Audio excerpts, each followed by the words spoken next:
The Twins in the penultimate game of the season. We're going to break it down on today's Locked On Twins postcast. You are Locked On Twins postcast, part of Locked On Sports Minnesota, your team every day.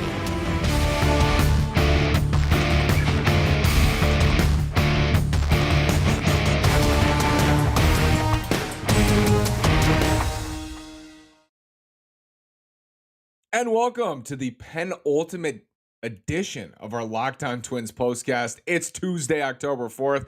I'm the host of Locked On Twins, Nash Walker, here with writer and reporter at Access Twins, Mr. Brandon Warren. Before we get started, I want to tell you about Bet Online. The Minnesota Vikings are 3-1, and they're going to host the Chicago Bears this Sunday. They open as 7-point favorites. You got to go play at betonline.net. If you like the Vikes, bet the Vikes. If you like the Bears, bet the Bears, or any other football game, Saturday, Sunday. Also, the baseball postseason is starting Friday. Major League Baseball should be a really fun weekend to go play it. BetOnline.net. It is where the game starts. Brandon, welcome back. Twins lose to the White Sox, lost the series to the White Sox. And what's your takeaway? One more road to cross, one more bridge to take. I love your use of penultimate there. That's a great word. And I don't know. I mean, at least they're having a little fun here. Palacios with a homer late, Billy Hamilton getting to play some second base, but it feels like such a sour taste in our mouths after this season and everything that the Twins should have gotten accomplished and everything we felt they should have accomplished. But in the same night as Aaron Judge hits home run number 62, Luis Arraez looks to have the batting title wrapped up. And speaking of wrapped up, that's pretty much what it looks like his leg should be. So cheers and props to him for finishing this thing off and not ducking Aaron Judge, which would have been easy to do. Yeah, I suspect at this time tomorrow, maybe a little bit earlier, we'll be talking about Luis Arraez winning his first batting title, which I think is awesome for him. It's something that when he came up in 2019, like obviously was a possibility, and he's just hit, and he hasn't stopped. So what was your take of this race, Brandon, down the stretch? Because I actually tweeted out a couple of weeks ago. I was like, maybe Louis shouldn't be playing down the stretch. You know, it looked like he was really banged up.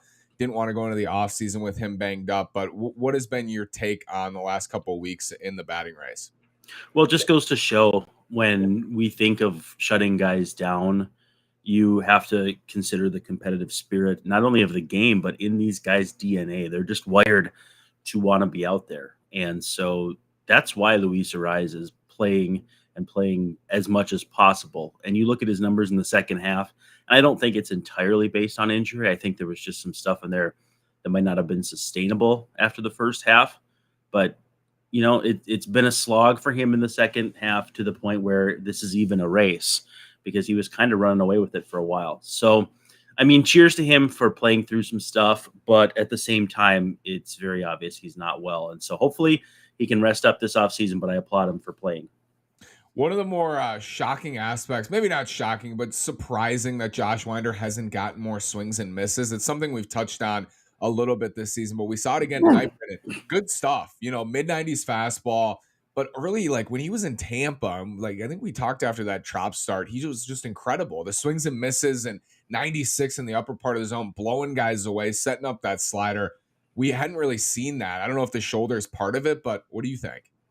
Well, it could be a lot of things, you know, fatigue, just being a full season, more so about time than actual innings because, you know, he's been down for a while and all that.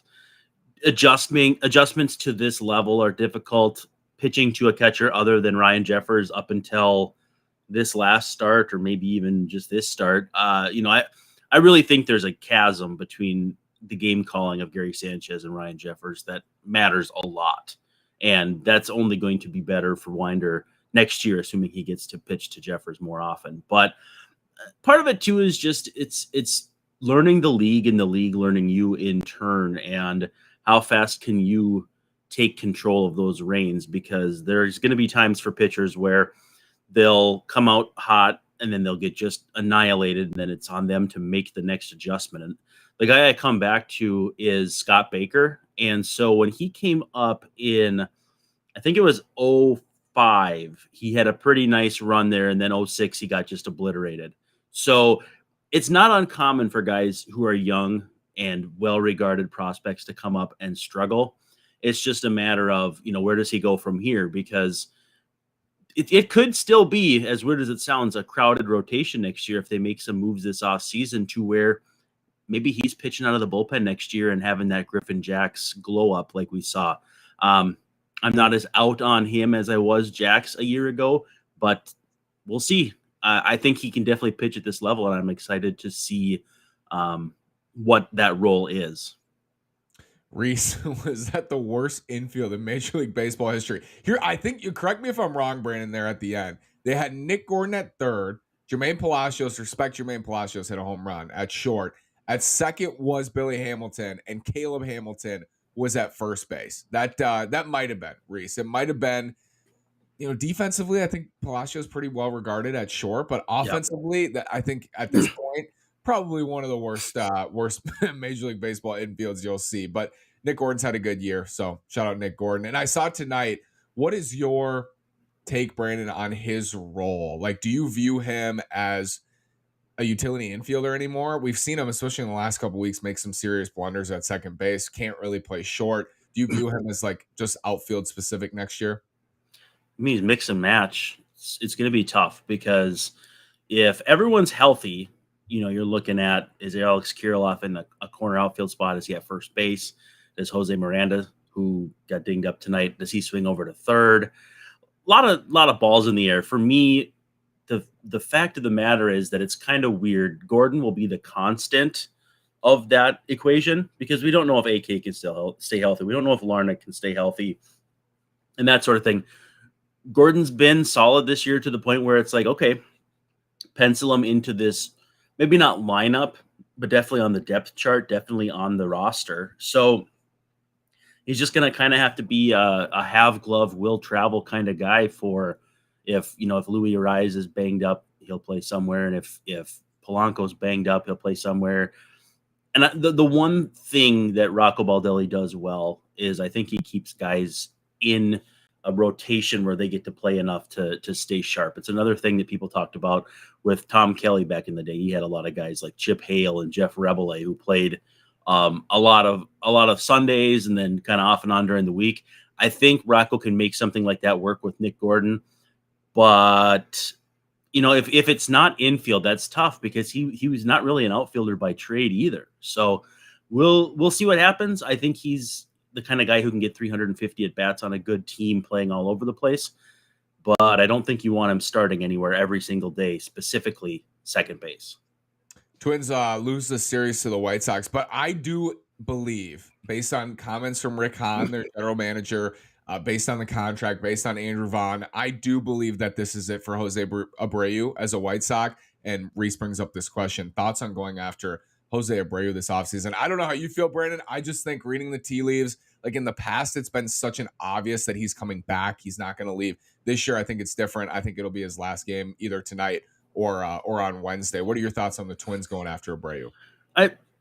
You kind of think about it and you get that mentality that a lot of fans have where it's like, unless he can pitch, I'm not interested. Well, the Twins are, first of all, going to need to get a shortstop somewhere this offseason, no matter what. So your pitching only conversation just gets thrown out the window. But the Twins are not in a position where they can poo-poo anything that's going to make them a better team next year.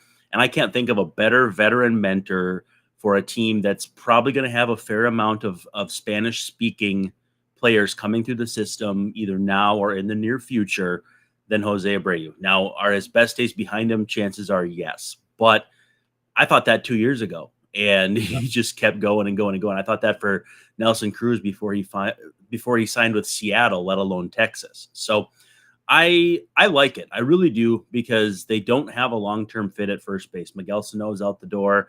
Jose Miranda, maybe, is he a first baseman? Is he a DH? Is he a third baseman? What's Royce Lewis going to do? Go out and get that veteran guy and stick it to a division mate at the same time. That, to me, makes a lot of sense. They do things kind of off the radar that we don't expect.